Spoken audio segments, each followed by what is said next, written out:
ming afsuslar bo'lsin, oramizda Jasur yo'q. Uni har doim xotiramizda saqlaganmiz, har doim eslaymiz. Bugun bu zalda uning ota-onasi, aka-ukasi, yaqinlari o'tirishibdi. Yana birimiz esa o'lim bilan yuzma-yuz keldi va qaytdi.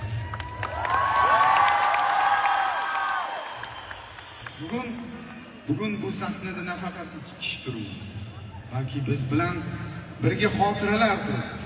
Yo'qotgan insonlarimiz xotirasi turibdi. Bundan tashqari eng asosiysi sizlar turibsizlar. Hayot bizni zinoga tashladi.